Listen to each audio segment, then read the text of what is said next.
அவன் இருக்கிறான் 6 அடிக்கு 6 பேக்ஸ் எல்லாம் வச்சுக்கிட்டு கண்கள் பெருசா இப்படி தலைமுடியெல்லாம் வச்சுக்கிட்டு அப்படி இருக்கிறான். அவன் அரக்கனான். காளி அப்படின்னா மேல அந்த காளி தும்முன்னு வந்து குதிச்சா. அவ என்ன அழகு, சூப்பரா இருக்கிறா காளி. ஆனா கொஞ்சம் கருப்பு நேரம் பூசி. என்ன வேணும் உனக்கு? நாளைக்கு நானும் ஆதிபராசக்தியும் போரிட போகிறோம். ஆதிபராசக்தியை நான் கொல்ல வேண்டும். எனக்கு உபாயம் தா, ஆயுதம் தா. அவசரம் போடா, ஆதிபராசக்தியை நான் கொல்ல முடியாது, என்கிட்ட ஆயுதம் கிடையாது மறைஞ்சிட்டான். உடனே கையை வெட்டி போடுறான். ரத்தம் சொட்டுதா வந்துட்டா. ஏய் என் பக்தன்டா, இப்படி எல்லாம் செய்யாதடா, எனக்கு லாஸ் ஆகும்டா, செய்யாதடாங்கறா. நீ சொல்லல நான் செத்துருவேங்கறான். கழுத்து இருக்க போறான். காளி சொல்றா, ஆதிபராசக்தியை கொல்ல முடியாதப்பா, எப்படியாவது தா அப்படின்னா உடனே சரி அப்படின்ட்டு ஒரு உபாயத்தை தர்றா. வானத்துல இருந்து இறங்குவால, இறங்கும் போது அவளுக்கு எதிராக எந்த ஆயுதத்தையும் தூக்காத. அவ இறங்கி வந்து நின்ன உடனே அவளுக்கு முன்னாலே கெட்ட வார்த்தை பேசு. அவ அழகு இல்ல, அவ நிர்வாகத்தில் குறைந்தவள், அவள் ஒழுக்கத்தில் குறைந்தவள், அவள் வாழறதுக்கே தகுதி இல்லைங்கிற மாதிரி நிந்தனை பேசு.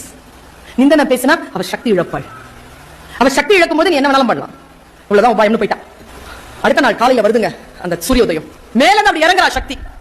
பேரழகியா இருக்கா. தலைமுடி அப்படி பறந்துட்டு இருக்கு, ஒரு கிரீடம் அப்படி ஒரு நெத்தியில அப்படி இட்டுட்டு கையில எல்லாம் ஆயுதங்களோட பேரழகியா அப்படி இறங்குறா. இறங்கி வந்து நின்ன உடனே இவன் கையில எந்த ஆயுதமும் இல்ல. நீ எல்லாம் ஒரு பொம்பளைன்னு ஆரம்பிக்கிறான். நெல்ல கொலைகிறா. ஏன் தெரியுமா?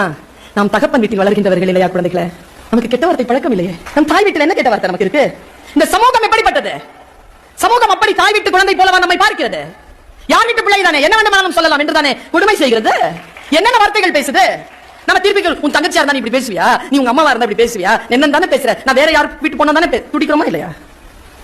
ஆதிபராசக்திக்கு முன்னால் துர்கா மாசுர் அவ்வளவு வார்த்தைகளை பேசும்பொழுது அவ அப்படியே அவளுக்கு அதெல்லாம் பழக்கமே இல்லைங்க. அவ மந்திரங்களை கேட்டு பயிற்சி பெற்ற சாமி. அவளுடைய ஆளுமையை குறைச்சு பேச பேச இத்தனோண்டு ஆயிட்டாங்க. இத்தனோண்டு பொண்ணாயிட்டா. ஒண்ணுமே இல்லை, ஆயுதங்கள் எதுவும் இல்ல, குழந்தை மாதிரி ஆயிட்டு இப்படியே நிக்கிறாளா. அவன் வாள் எடுத்துக்கிட்டு வெட்டுறதுக்கு வரும்போது எங்கிருந்தோ வந்தாருங்க மிஸ்டர் சிவபெருமான்.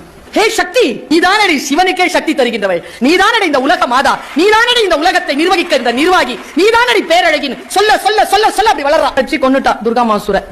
அன்றிலிருந்து அவள் துர்கை என்று அழைக்கப்படுகிறாள். நான் இதையும் உங்ககிட்ட சொல்றேன் தெரியுமா? உலகத்துல நிறைய பேர் துர்கா மாசுரர்களாக சுற்றிக் கொண்டிருக்கிறார்கள். நாம் எல்லோரும் ஆதிபராசக்திகளாக இருக்கிறோம்.